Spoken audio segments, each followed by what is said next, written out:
السلام علیکم ورحمۃ اللہ وبرکاتہ۔ میں اس وقت مکہ مکرمہ میں رابطہ عالم اسلامی کی دعوت پر آیا ہوا ہوں، اور یہاں پر رابطہ عالم اسلامی نے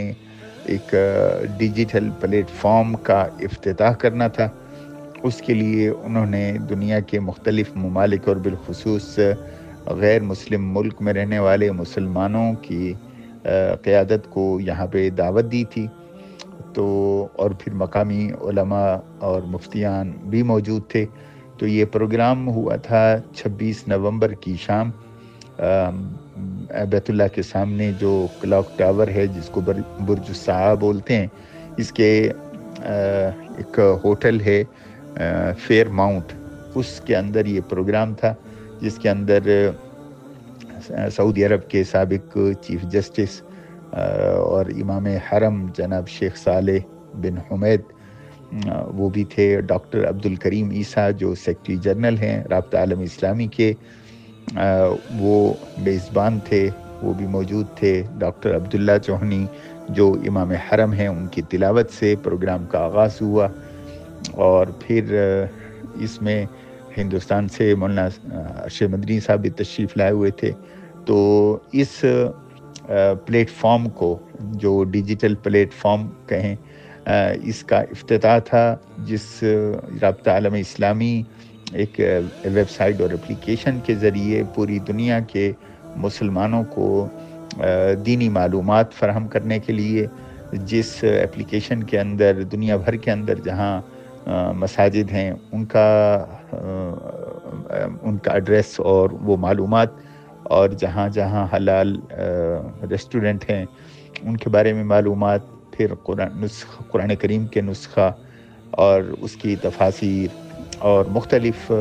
زبانوں کے اندر تراجم، اور اس کے علاوہ فتاوی جات، اور اسی طرح جو رابطہ عالم اسلامی کے ماتحت مجمع الفقہ الاسلامی ہے، اس کے جو فیصلے ہیں وہ بھی اس کے اندر اویلیبل، اور اس کے علاوہ بہت ساری چیزیں۔ تو یہ چونکہ دور ڈیجیٹل دور ہے، تو اس مناسبت سے انہوں نے یہ پروگرام رکھا، اور اس کی اہمیت پر زور دینے کے لیے حضرت ڈاکٹر صالح بن حمید نے بھی بڑی اچھی گفتگو کی، اور ڈاکٹر عبدالکریم عیسیٰ نے مہمانوں کو خوش آمدید کہنے کے ساتھ ساتھ اور اس کا تعارف بھی پیش کیا، اور ٹیکنیکل ٹیم نے اس پر کافی روشنی ڈالی،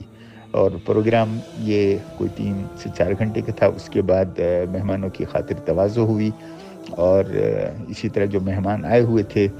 زیادہ تر اسی ہوٹل میں ہمیں بھی یہاں پہ ہی دیا، اور بڑی عزت افزائی کی، میں سمجھتا ہوں ایئرپورٹ سے لے کے یہاں قیام تک اور پھر واپسی تک سارا انتظامات بہت ہی شاہانہ اور اعلیٰ تھا۔ اللہ تعالیٰ ان کو جزا دے، جس انداز سے علماء کی، ائمہ کرام اور مفتیان کی قدر و منزلت یہ رکھتے ہیں، تو یہ یقیناً سعودی عرب ہی کا خاصہ ہے۔ بہرحال یہ گورے کالے کو، مشرق اور مغرب کے تمام علماء کو یہ جمع کر لیتے ہیں، اور اس بہانے ایک دوسرے کے ساتھ رابطہ بھی ہو جاتا ہے، اور واقعی رابطہ عالم اسلامی امت کے مابین رابطے کا ایک بہترین پلیٹ فارم ہے، اور یہ امت کے لیے اپنی بساط اور ویژن کے مطابق ایک اہم خدمات سر انجام دے رہا ہے۔